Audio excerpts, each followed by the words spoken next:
Hey everyone, in today's video I'm going to show you how to upload a story on Instagram from PC with music. First, open Instagram in your web browser like Chrome.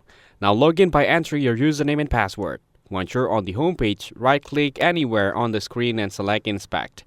A new panel will open on the right. Now click on the mobile or tablet icon at the top of that panel.